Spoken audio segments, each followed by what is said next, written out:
Hi, everyone. My name is Shashi Balamkonda. I'm the Principal Research Director at Infotech Research Group. I'm very new to the analyst community, and that's why I'm really happy to host this show on behalf of the Players Production Network. We will have a guest who will come and teach us all about what they are looking at in the analyst community, in the analyst relations space, what are some trends. And today I have really exceptional guests that I'm really happy to talk to. Maribel Lopez, who will be here in about 20 minutes. She founded Lopez Research, a very well sought after technology analyst. I've run across her at some analyst events in real life. She's been helping a lot of companies understand technology trends, and her work has appeared in a lot of places. You should be following her on LinkedIn and on Lopez Research. The other guest who is going to come on first is Patrick Corcoran. He leads the analyst relations and advisory engagement at Hitachi Digital Services.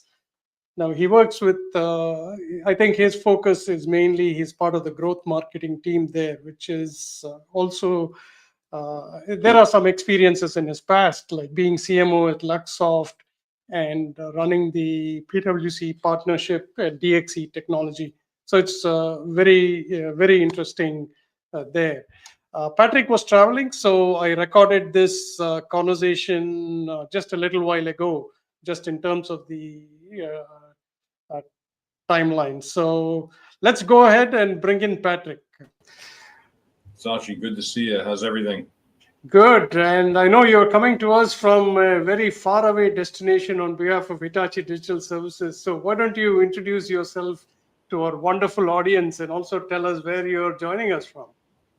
Sure. My name is Pat Corcoran. I am responsible for different areas of our go-to-market function, but for most importantly for this meeting is our analyst and advisory section, which has been our longest standing practice within the go-to-market piece at Hitachi Digital Services. Right now, I am in Ho Chi Minh City.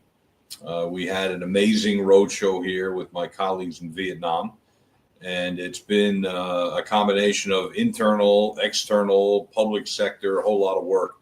So excited to be a part of this, and looking forward to talking more about what's going on in the world. Great. I think you have a unique perspective because you and I met at the Hitachi Digital Services Analyst Day. And looking at your background, which I introduced before you came on, you were actually chief marketing officer, and you also looked after growth for large companies. And this must be slightly new for you, but you also seem to have a lot of influence in the company. Tell us a little bit more about how that came to be and why the change. Well, I'll tell you how I got into this industry. I didn't know much about IT services, and I was working as a sales executive at a company that was focusing on things like Lean Six Sigma training, project management, ITIL, and they told me, "Hey, you're the new kid on the block. Be the ITIL practice lead."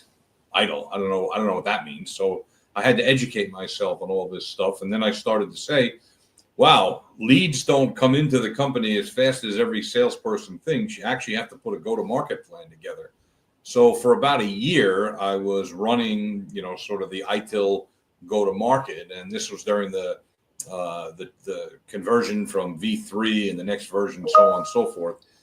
In any event, we had gone to a Gartner symposium, and Gartner had a dedicated section for project management training companies.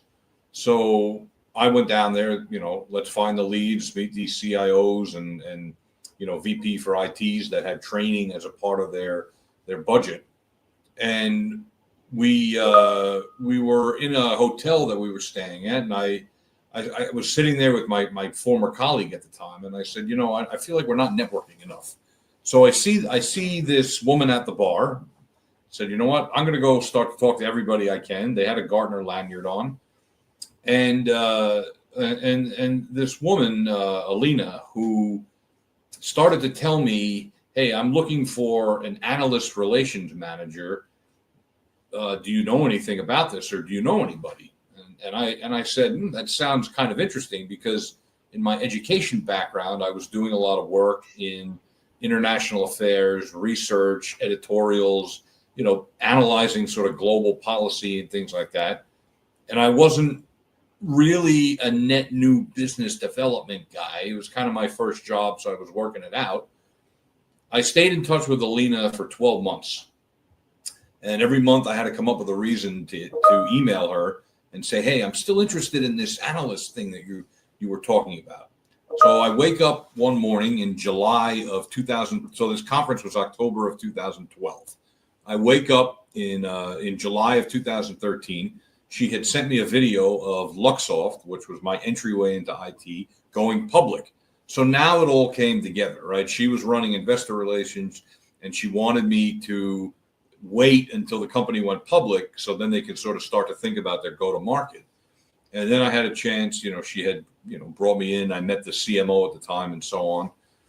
And we all clicked. And I got to tell you, Sashi, I was faking it the whole way, because I don't know anything about infotech, research, Gartner, Forrester, IDC. All I was positioning myself as was somebody who likes to talk and present and, essentially lobby on behalf of the company.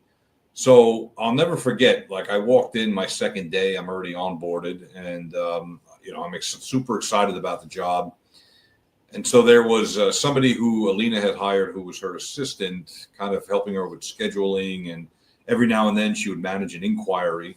So she says, hey, we need to get on the phone with Forrester about big data. I go, okay, I don't know what, I'm like, that sounds good. Who's doing what? And I'll never forget, the sales executive called me up before the meeting, and he said, hey, are you ready for this? This is going to be your first meeting with this analyst. And he goes, let me tell you the difference between an inquiry and a briefing. So that's how elementary I was at this point.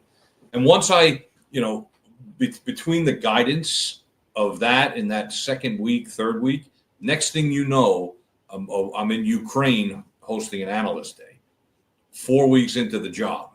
So I really had to learn very quickly of how to get into it. And then after that, I got a chance from someone who I met at a bar at a Gartner event, a company just going public who hired somebody, essentially off the street without having any background.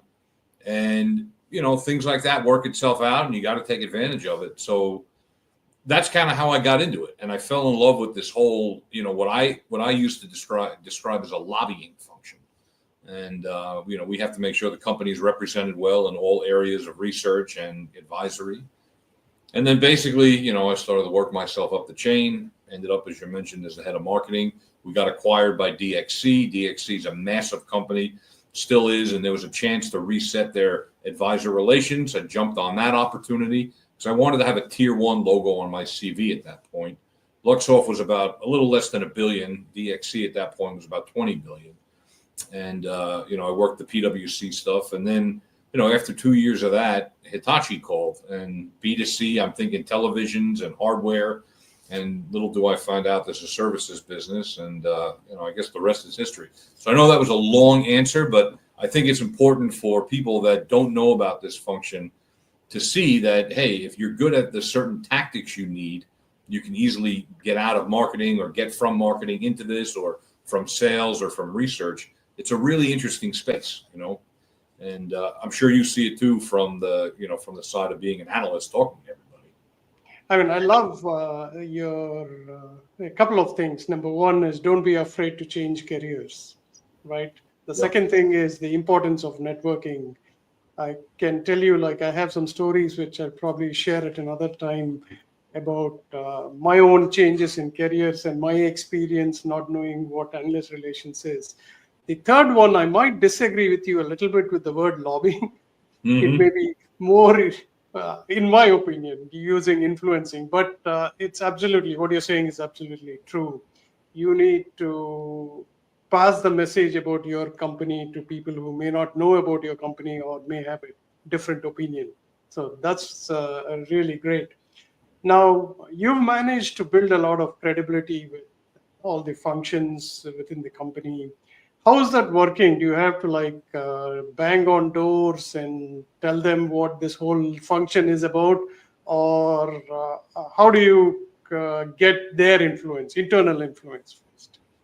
Yeah, it's a great question. So I've worked on both sides of the spectrum. Luxoft did not have any footprint. There was nobody that did my job before I got there. So I had a chance to really build it out. And to your point, you have to sell it too, right? You have to be able to position it internally as a value add to the business. And that comes in different ways, whether it's supporting market research on which way to go with this offering, whether it's helping with a particular deal that may need some coaching, whether it's doing, asset development, like you had written a large piece about us after the Analyst day, whatever it might be. You have that part. And then you have companies like DXC, where it had a very well-established practice from CSC and HPE and, people that had done this job, very onshore heavy teams, that have been around for 10, 20, 30 years doing AR. And then it swung back again when I got to Hitachi there was an analyst practice, but it was very much focused on the product side of the business by virtue of the way the company sort of came together. So in a sense, I came into an organization that had an AR function, but not one that was focused on the services business. And that's where, we were, laser focused at the time. So the key really is, and I use this phrase all the time internally to our delivery teams, our client partners, our strategy teams, our pre-sales, your success is our success. So when Mahesh and I, who's my AR manager, are filling out the syndicated research or doing positioning, it's all about telling the success stories that the teams behind us drive. The delivery teams, when you have strength in delivery, right, delivery brings growth. And when that happens, it's a lot easier for AR professionals to be successful. So you saw a lot of that at our analyst event. And I think the presentations were very well suited, well polished, good business cases in terms of why we do what we do. But you're right. You have to sell. And the easiest way to do that is to empower your delivery teams, your client partners, your tech teams, your SMEs, your practice leads, that when you say stuff and when you do stuff, you're influencing the market. They will write about it. You will see what you think out there. And, that's a real good motivator for a lot of people. So it's important that you show them the output of everything that you do, whether it's newsletters and, reflection papers and so on. So they feel like, hey, I had that conversation and look what Sashi just wrote about me. That's a pretty good connection. That's true. I also tell us a little bit about your orange chair interviews, and you're very active on LinkedIn. So what's the ROI of doing these things? Yeah. So to go back to, when I got here, I kind of had a baseline myself. And I look back at when I was at DXC, it had a very well-known brand. It was, very heavy on the infrastructure side of business. Everybody knew who it was. I didn't have to do a lot of effort on sort of ground zero work, right? It was more about, here's what the messaging is. How do you really make it one step better? So I didn't have to be that active on social. Now, I think the other thing that's happened is social in general, media continues to evolve and become even more connected, right? I think a lot of the ways that people are posting on Instagram, and I would argue that some of my LinkedIn stuff is very image driven versus content driven, because that's just the way people respond. So when I got here, and again, we had a sort of misbalance in product versus services, I had to come up with some way to let my network, which is primarily, industry analysts like you, to see, hey, this is a different company. I can't talk to everybody at once. I can't brief every company all the time, but allow me to at least use this channel to talk about who we are. And that's what really motivated me to do a lot of the video work, 30-second clips, minute clips, and so on. And then, it just sort of takes off, right? It keeps evolving. I remember I used to highlight, hey, we're in these 3 reports, and then I would talk about these events. But now it's like we've got that done already. Now I need to talk about the next level of who we are. So I go to Dallas quite a bit. It's one of our core, offices in the U.S. And there they were, these 2 orange chairs in the sort of offset corner of the building that nobody ever sits in. And I said, that's going to be something we can create a memory from. So we take these pictures of myself and a colleague, but we have conversations about what they're doing, and it's used internally. So that's why I don't put any of the video up, because it's more about who you are and what you do for the company. But we do take the picture, and it's averaging 150 likes every time we do it. So it's important for me to highlight the people that are driving the success. Everybody knows me. If you don't know me, you're not paying attention. That's not important. I want to get the people doing the work into the market. And when you're tier 2, that's more important than even the brand. You have to sell the people that are doing this type of work. Again, that was a large part of why we were here in Vietnam running an Analyst Day with the top 15 firms. You got to you have to know the location. You got to meet the people. So. That's true. No, that's fantastic. I really love the theme. So you're doing much more. I mean, because of your previous experience, you're also doing kind of internal, let's say, influencing through all of these efforts that you're doing. Yeah, I've never seen that. So that's very interesting. I have to borrow some of your ideas there too. Technology-wise, like any tips or anything that you've seen that AR folks can benefit with using some tools or techniques? What do you think? Well, I use AI every day, and my focus is on ChatGPT, and it's been a terrific tool to really help eliminate time on sort of tactical things. So if you're not using it every day, and the way that you use it based on what your responsibilities are often different. So, will I admit that I don't write every LinkedIn post I do word for word? Yes. But I'm telling it what I want the thesis of the post to be. There shouldn't be anybody that should be hiding from that anymore, because it's all about, look, I don't want to spend time writing this for 15 minutes when I can be doing something more productive. So to me, if you don't have AI embedded in your AR strategy, you're going to miss the boat very, very quickly. That would be number one.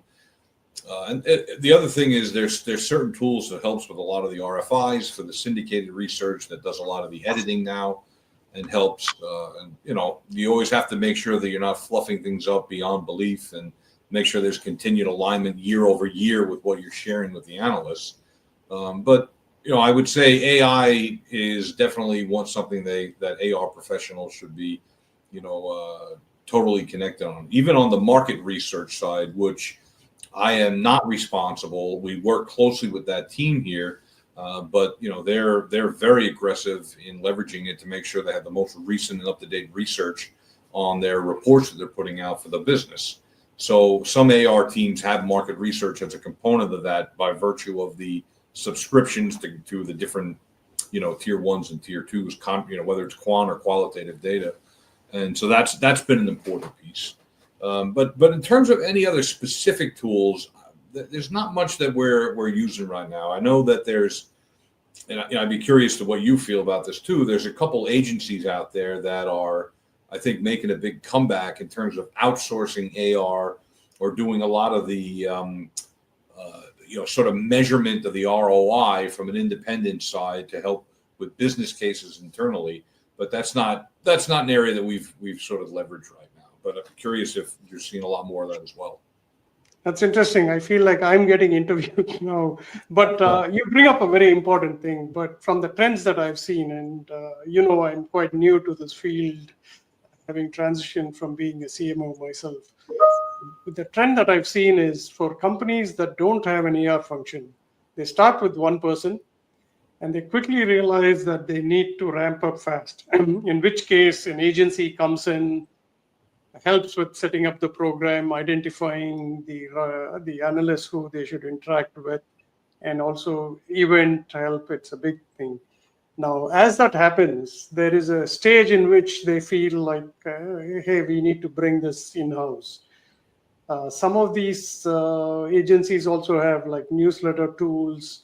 They also have analyst portals where I can log in and see that information. So in general, I see the profession of AR actually expanding fast. Mm-hmm. The reason, and I should not be taking so much time from this interview, is people get so much material that is very difficult. So they trust somebody like them first, which is going to be your customer reference, right? The second thing is they're going to do some research themselves, which is difficult for them. So between customer referrals, peer referrals, and the third thing I would say is analysts. And analysts, I think, not only firms like the one I work for, but even independent analysts, because even in the future, the AI is going to get a lot of analyst written content to the fore about your company. So, but thank you for asking me that question too, Patrick. So, as we come to the last few minutes of this interview, and we'll let you go to, it's probably late in the night there. What advice do you have for people, especially I think in terms of proving ROI, entering the field? Or I love your networking thing. I mean, I think I try to do that as much as possible, just getting to know people. And you've clearly proved ROI in like being friendly and kind with others.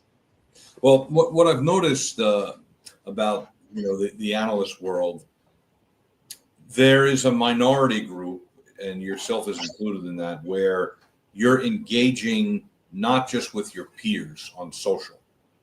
And so what I mean by that is you and I are interacting, right, with each other. We're commenting on one another's posts, and it sometimes doesn't have a connection between Infotech and Hitachi. It's more about some sort of subject, right? There's not a lot of analysts yet that do that. So there'll be analysts that are X firm produces something. They will then all repost that or share that, and that's their end of their social media mission, either because they have certain bylaws in place that they can't say things and they're worried about comments are my own, that type of thing, or they just don't use social media because they've never really had to have done that. And that's sort of the larger part of the group, is that one would post something, new report just came out that I was an author of, and that's the end of it. Then everybody comments on it, and then their colleagues share it, and then you move on. But the dialogue component, or the even arguing back and forth about a position is not there yet. And so with that in mind, my advice would be to upcoming AR professionals, really think hard about how you want to leverage your social media presence, one, for yourself, but two, for the company, right? Where you have to sort of figure out brand wise, where are you and where do you need help? And, how can this channel help you do that? So be very, focused on leveraging these tools depending on the context of it. I used to have Twitter a long time ago. X. I don't use that anymore. I just, to me, that's a news feed. I think LinkedIn is certainly the most valuable of all the social media components. The other thing I would say is, don't just think about your role in a silo, right? Because the larger the organization gets, the more your responsibilities sort of stay closed down onto, hey, syndicated report X is coming out, focus on that for the next 3 months. When you have that siloed attitude, it's very hard to miss. It's very easy to miss things that can add value to your role, and more importantly to the analysts. And it's also very hard to then overcome things that you have missed, right? Because then the question is going to be, well, if you're positioning offering X, how come this, and this aren't there, or there's less emphasis on this? So whether this function sits predominantly in marketing, but sometimes it sits in go-to-market, which is a combo of sales and so on, you need to have these bridges internally, because these are the teams that are making that work happen that you're telling the story about. And keep yourself educated on what's happening as well. Don't just show up and expect them to drive that discussion, and then you walk out and wait for the report to come out. It doesn't work that transactionally, especially in the world where you're fighting day in and day out to get your awareness level up. So stay connected. You should be networking just as hard as you do with the analyst, with your colleagues, to make sure that there's a full 360 on what you're looking to do. That's true. No, great point, Patrick. And especially, I think the community of both analysts and analyst relations is very welcoming. I've seen that myself. And even if your competitors, you're always like when you meet, you're friendly, you know them.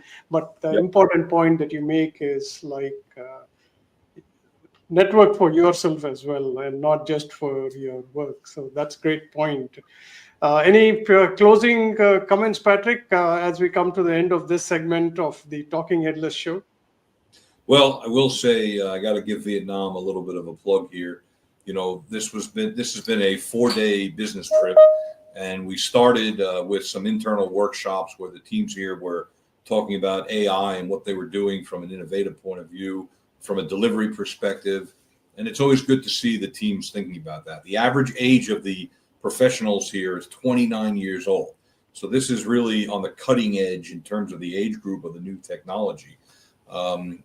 Then we had a chance to meet with the Department of Science and Technology. So the undersecretary of that function, of that government agency, we had a very good panel session with and talked about Hitachi's role globally, but also more specific to the role in Vietnam. There's a lot of emphasis here on what's going on in tech and where they want to be in 5 years in terms of digital transformation. And then we had our Analyst Day. So this was the first time that all of the people that had come here from the top 15 firms set foot in Vietnam. And so that was great to make sure that we're educating on the country. And finally, the thing that I was most proud of was this is our 25th year anniversary. And so I had a chance to make some remarks to a room of over 600 of my colleagues, just about the importance of history and how this organization has been here, a staple for the company. So Vietnam is a very special place in my heart. It's been a delivery center for 2 of my last 3 organizations, so I have that angle. And I do think there's a little bit of a misconception, particularly in the U.S., about the Philippines is a big ASEAN country for outsourcing. Obviously, India. But nobody thinks of Vietnam in the same light, and it's now a prerogative for me to make sure that we are driving that value prop that my colleagues here bring to the market.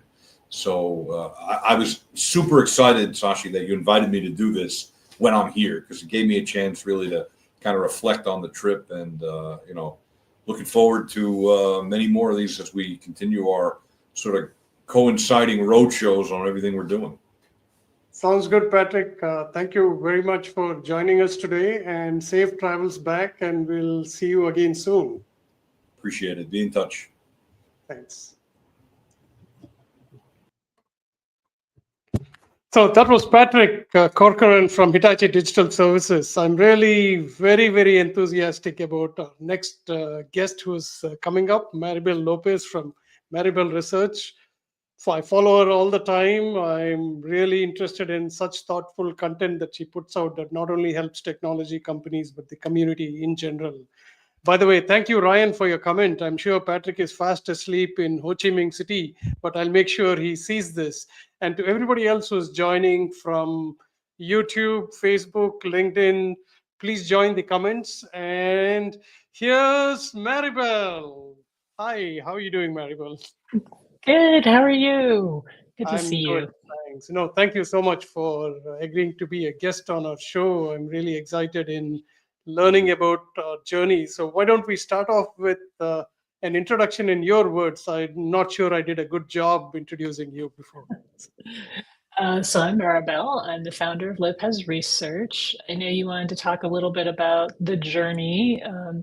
Like many original industry analysts, a lot of us came out of industry. So we either worked as a CIO or CMO, or we worked in marketing, or we worked at technology firms. So that's where I started. I was in technology marketing. I went into industry analyst. I went back into technology marketing. I went back into being an industry analyst, and then I started Lopez Research.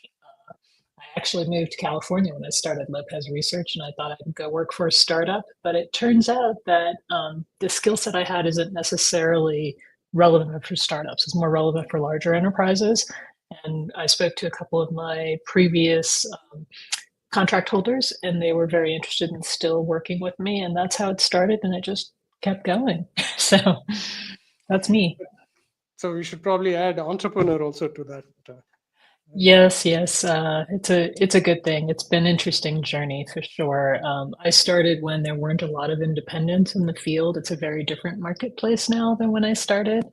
Um, there's maybe I could count them on one hand how many other independent analyst firms were in existence at the time I started Lopez Research. So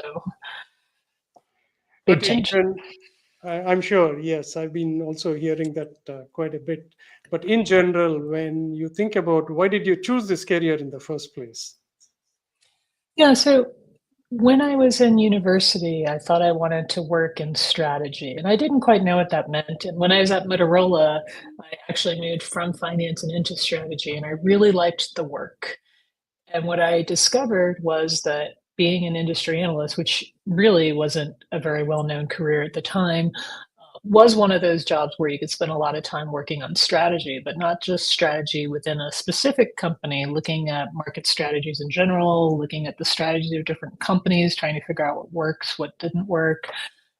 It started off as a very big think tank group of people, and it was a lot of fun. It's still a lot of fun. It's more difficult in a lot of ways now, but it's still a lot of fun. So I wanted to do strategy work, which, by the way, is one of the reasons why working at a startup isn't necessarily the best thing for someone like me, because in that you're really trying to figure out what the product is. Yes, there are elements of strategy to that, but it's very engineering driven at that point when you're in the startup phase. So that's one of the reasons why I like working with larger enterprises, trying to figure out, my role is to help them deal with technology change. Here's technology. How does it apply to you? How do we make you successful with technology? And it's not the same roadmap for everybody. And that's what makes it interesting. Very nice. And, I've been in this industry just for 3 years, having moved from marketing, but I'm sure I can learn a lot. So will our audience from what has changed in like the analyst space in the Oh my. last, it's ever since you started your own business and previous to that. Yeah. Okay. So I feel old when I say this, but I've had my own business for 17 years now. So I'm Wow, just going to own 17 that. years. It's been a long time, and it wasn't my first analyst job. So that gives you some perspective of how long I've been doing this. Having said that, many things have changed. Not everything, but many things have changed. One of the biggest changes is market research and analysts used to be very much of a moat profession where you subscribe to a service. You actually at one point got hard copy reports in the mail, if you can believe that. So we've obviously moved that to digital. But now, there's a lot more information flow. Now, industry analysts, as Patrick was talking about, we have to be much more visible on social networks, sharing our opinions. Like all of that is a really big change. And for some analysts that works better than others. I mean, a lot of us are introverted, so being out there all the time has got its own set of challenges related to it. Um, Having said that, that's a big change. There's a lot more engagement between the your audiences are the people that buy your research, the technology vendors that use that research, the IT leaders that want to use that research. So there's a lot more dialogue going on, and there's a lot of places you can have that dialogue going on. So that I'd say that's a really big change that we've seen happen in the space as well. Um, I could say there's a whole different set of things going on for analyst relations professionals. That was really my perspective on being an analyst. For analyst relations professionals, the job has become a lot more complex. And the reason for that is you have a lot more firms than you used to. And those firms don't all do the same thing. We used to have a very specific model. You worked with a research firm, you bought syndicated research, you may or may not have bought inquiry advisory to go with that, right? And that was the model, that was it. Now there's all kinds of models that are out there. Some people you want them for advisory, some people you want them for more social engagement, some people you want the numbers, some people you want the strategy docs, right? So there's no nice one, there's a joy and a sorrow to that, right? You used to only be able to buy, like the black Ford, right? Now you can buy any kind of car you want, and there's multiple cars, and you have to budget and manage a fleet of cars now. So that's a big change, and trying to figure out for your organization specifically which type of cars you need, how many of each type of car you need, and how you're going to metric the benefits of buying all these different cars has been a real challenge, I think, for analyst relations professionals. And it gets more complicated as more research analysts decide to go independent and start their own shops and have, wildly different models. That's true. Here's a question from Ryan. Thank you for your question, Ryan. I think he's... Hey, Ryan, good to see you again. Yes, AR has great tech, a lot of good relationships too. Is there something presently that you don't see or get enough of them, enough from AR that you would recommend? I think it would be great to answer this question.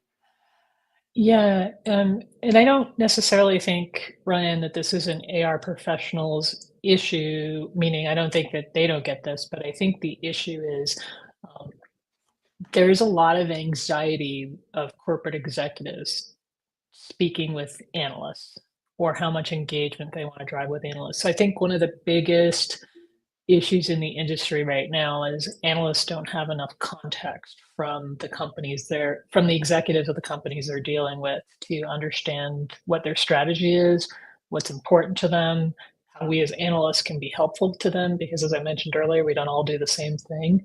So but there seems to be a lot of fear, and the fear is introduced in the sense of, if I talk to you about anything that isn't fully baked, am I going to be ranked inappropriately, or things of that nature? So I would say executive engagement with analysts is a big issue, and sometimes that has to do with the fact that analysts can be a little snarky and your executives don't want to engage with them.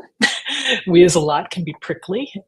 So there's that, and I respect that.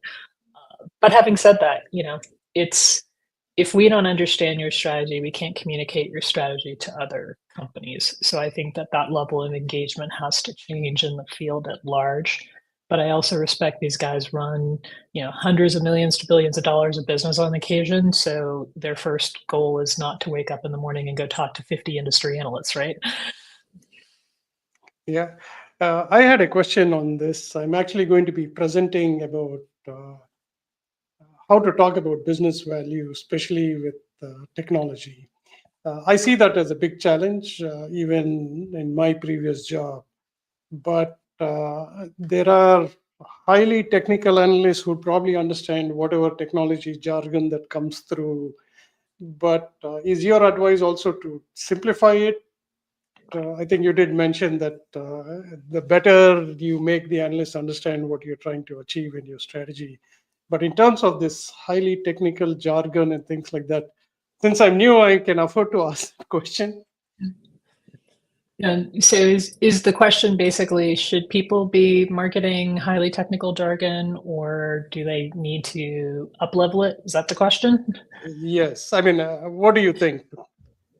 Well, the challenge I think we as an industry have is we view it as a binary discussion, and it's not. It's not a 0 or 1. It's an and. So people that write checks need to have a higher level discussion about why your technology would be strategic for them. People that evaluate technology want to have very specific insights on, why I'd use this machine learning model versus that, or this framework versus that, or this security tool for this type of security threat versus that. So I think the answer is both, but I think specifically in technology marketing departments, they typically pick one, and because they're technologists, they typically pick the very specific, detailed, my feature widget A is better than your feature widget B. And the challenge, particularly now, I think that marketing used to resonate more when things moved slower. Now the length of time for strategic advantage for a feature is roughly 3 months. It's really until your competitor does their next big conference, and they're staggered every couple of months apart. So if you're a hyperscaler, you're a Google Cloud, you launch in April, you've got a benefit in April. Your IBM, you launch in May, you've got a benefit in May. Your AWS, you've got your set of things in November. So, it's somewhere in that, 3 to 4 months that any specific feature is going to be relevant. So you've got to think about what's the totality of what you're providing and how do you communicate that to senior buyers that write checks, basically. Cool. No, thank you. I think that's very insightful. What advice do you have for somebody who is coming out of college, thinking about a career as an analyst, and how do you see the future of this entire industry? And I'm just going to add my opinion here to give you a little bit of a background. As you can see, my accent is very southern from the south of India. So I have to compose my words a little bit. What I think is there's a lot of content that people are getting, including business people. So it's very difficult for them today to say hey, which one should I believe in? So that's why I think the profession of advisory and analyst is actually going to go up more.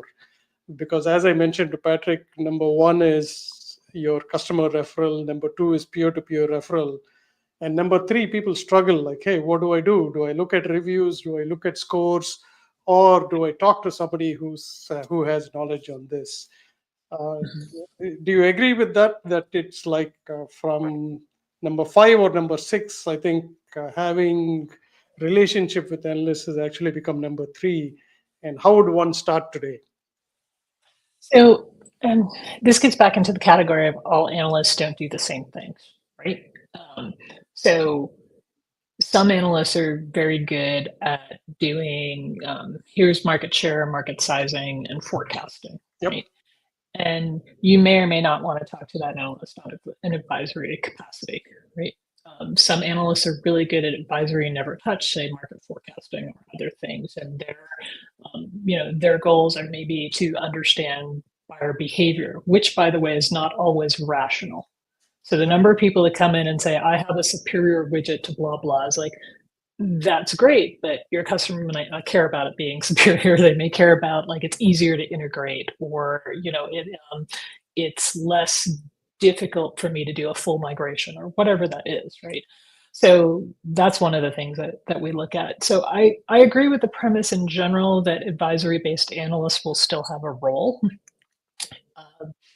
But I would say that I still believe there's a portfolio of what you're looking for. And you as an organization need to be really specific. Sometimes you're going to need very specific numbers and forecasts. Sometimes you're going to need somebody to say, oh, maybe you shouldn't do that, right? Other times you're going to need somebody to help you with market amplification, right? And so all of those are different roles that different firms play. And you need that portfolio, and your mix will also change over time. And so as, say, an analyst relations professional, you've got to really look at what's the key goal for my company this year, and how do I, right size my analyst base to make that happen? If you're doing you're a tech vendor, you're doing a major brand refresh, right? You want people to know you for something different. You're probably going to skew that mix a little more to people that are doing a lot of market engagement and influence. If you are building a strategy or trying to figure out, hey, I've got all my products and my message just isn't resonating, maybe you're going to need to focus a little more on advisory analysts for that. If you're looking at, brand new market opportunities, maybe you've decided that you need more numbers for that. And, you'll have a combination of those every year. So it's not like you're going to get rid of this firm and then put them back in a year later, but you're going to kind of rebalance how much you work with each of those firms over the course of time. So I think there's room for a lot of different models. I do agree that understanding what is or isn't reality is becoming increasingly difficult, right? And this is where you get into, do I trust that person? Do I think they have expertise in something? Who would they recommend that I also talk to, right? So you start to also build out your portfolio. If this person engages, like Patrick mentioned, the analysts engaging with each other and engaging with customers and clients, and you start to see this back in the mobile day and back in the Twitter previous X day, there was a lot of those kinds of chats and engagement. You could see what different people were thinking about, and you could build your communities up that way. LinkedIn hasn't quite replicated that, but LinkedIn is definitely where a lot of the, particularly in B2B, users are. So, that's a good place to kind of see where that engagement is happening and try to build up that way. So it wasn't a short answer to the question, but I think it's a nuanced question in today's day and age. That's true. So in your relationship with analyst relations and how people are doing things, any new trends that you're seeing or any best practices that you'd like to share with the community? Okay, new trends. Some of it's not new, but they circle back and they look a little different now, right? So I think Patrick was picking up on the outsourced analyst relations is for augmentation, like not enough people are staffed up enough to do the jobs that they need to do. That's been a trend that we've started to see, is that kind of augmentation. We're also seeing the rise of, some kind of way to platform to get the information out to analysts in a more, yes, we could send you newsletters, but maybe, there's something like AR Insights where you go log in and you see all the information that happened from your vendors tracking all in one place, right? I think the ability to make information access easier is a trend that every AR professional is looking at, because a constant inbound of, hey, like what happened here? Can we do that? But it's not really manageable. So you're trying to create scale on how you communicate information and how you deal with queries. So that's another trend we're seeing. I think we're back to relationship building. I think for a lot of times it was super hyper digital. We just kind of threw stuff over the wall at each other. Analysts threw reports over the wall. AR professionals threw press releases over the wall and maybe a presentation or two.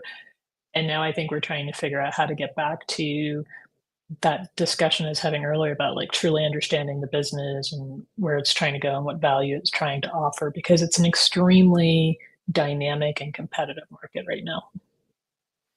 That's true. No, very good answer. If analyst relations professionals who are new want to establish a relationship, maybe they want to get in touch with you, what are some ways that you've seen that have worked very well?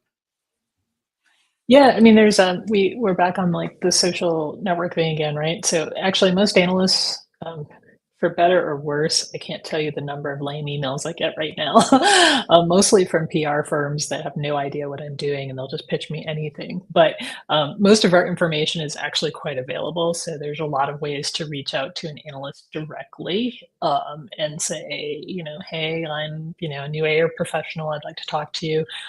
I think that, there's this perception that everything is pay for play in our field.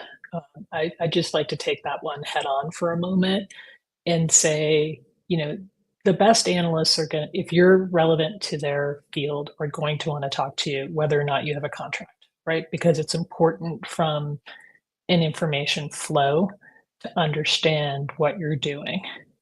And by the way, that can be completely separate from what that company's sales team does.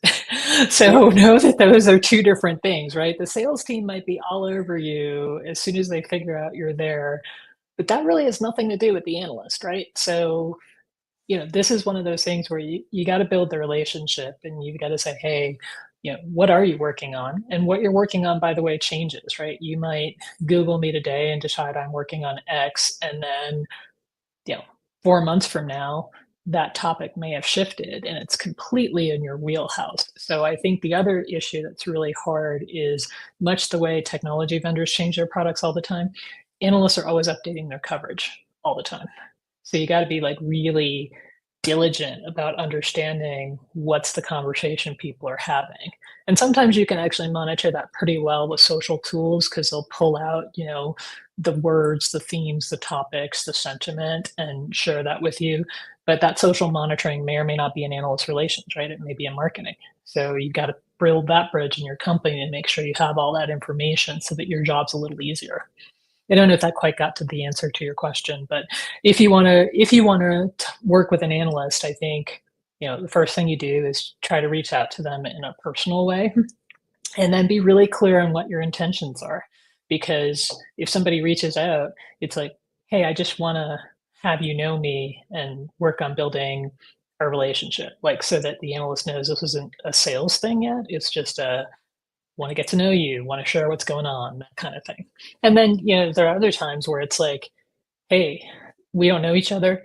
I've got an immediate need. I need a speech in like 3 months, and I think you're the person. Can we talk? Right. So just be transparent about what you're trying to do, and everything works easier.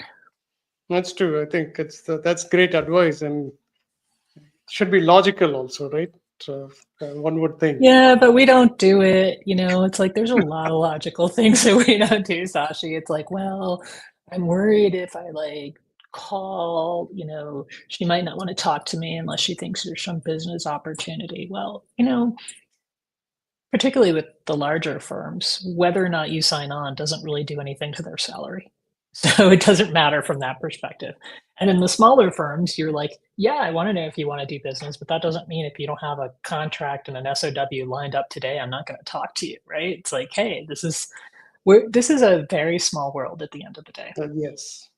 There aren't that many analysts, there aren't that many AR professionals. You only have so many vendors you track.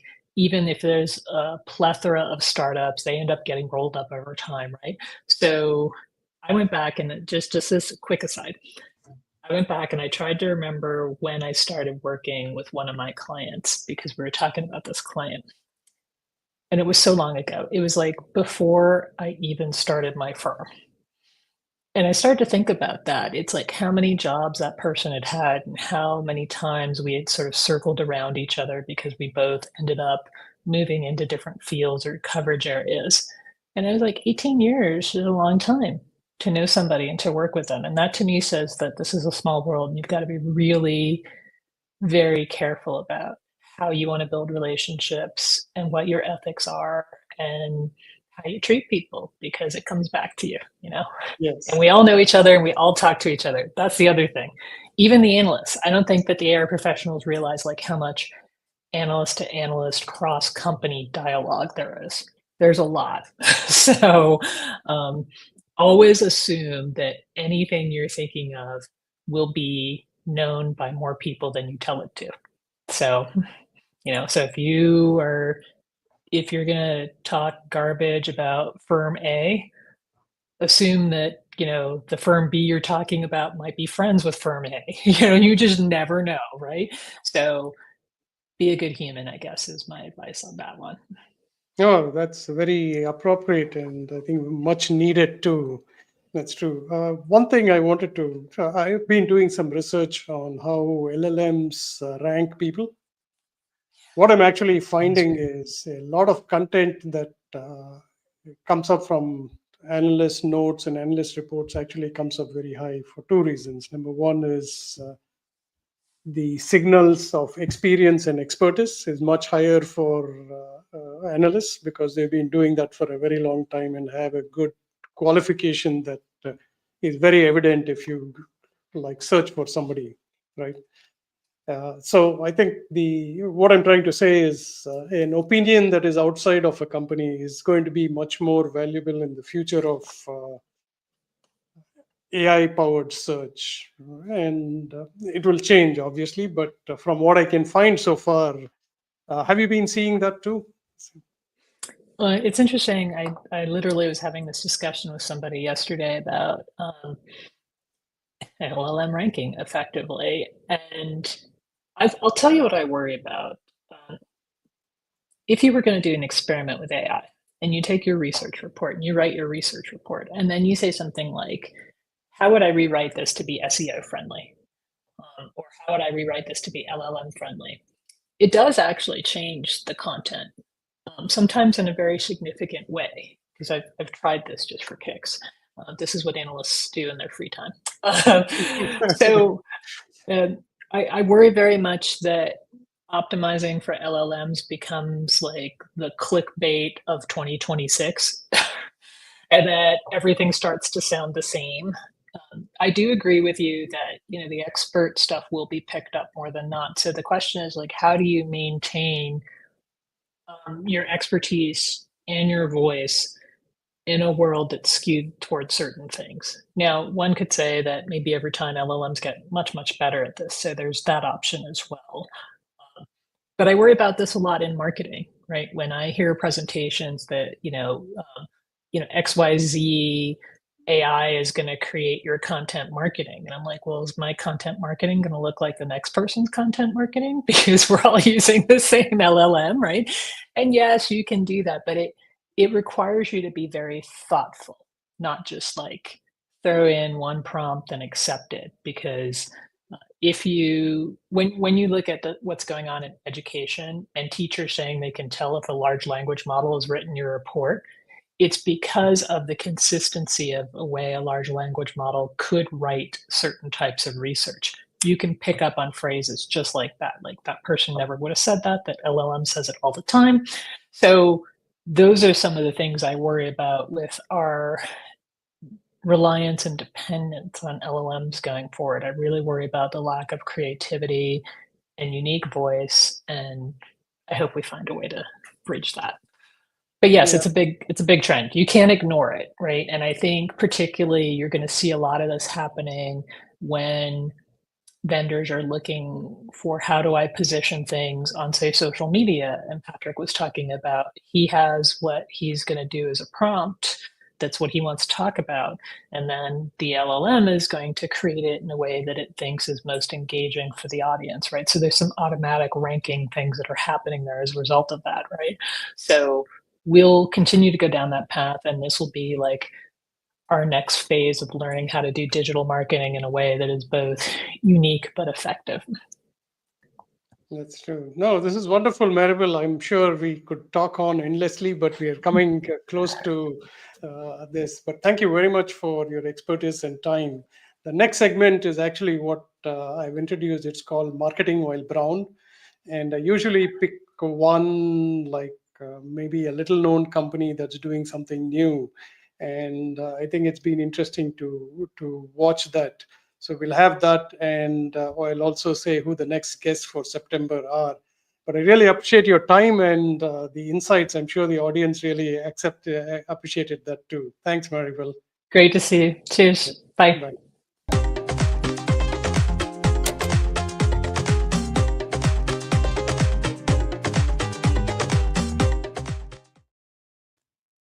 Hi, everyone. This has nothing to do with my day job, which is with the Infotech Research Group. So my all opinions expressed in this are my own and not the company's. I'm supposed to say that because I have to remain neutral from companies. But MakeMedia.ai is very interesting to me. I've been experimenting that for some time. It's run by an entrepreneur who had an email marketing company before, and now the problem that it solves is whenever I talk to executives, they always say, like, I don't have time to write. Make Media makes it easier for them it looks at their website and brings up the topics and says, hey, if you want to write about this topic, here are the questions that we'd like to ask. And you can either type it in or you can actually use your voice to answer those questions, and it becomes a blog post. So it's AI assisted and not AI created. And the difference is that it's your thoughts that the AI is going to prompt you for and put it in a way. Obviously, you have to watch for accuracy in that. But since it doesn't train from anything outside, it's been a good tool for you to experiment. So it's makemedia.ai. It's in beta phase. Most of the companies that I'm featuring here are either new or so probably there's no cost to your experimenting that. I wanted to talk about that. And I'm also excited to tell you about the next Talking Headless show, which is on September 24th. This time I have Gary Frazier, a wonderful person that I've met in real life, and he's the head of analyst relations for Conga. And then the surprise is that Carter Lusher has agreed to be on the show. I would consider him an OG in both the AR and analyst space. So he's actually a very humorous writer. You should subscribe to his Substack too. So I'll see you all again back here on September 24th at noon with guests Gary Frazier and Carter Lusher. Please feel free to recommend guests to me for in both the AR space and in the analyst space. And if you have any unknown or hardly known companies that I could feature in my marketing while brown, you're welcome to suggest that too. Thank you very much, everyone. Have a wonderful next few weeks till we meet again. Thanks.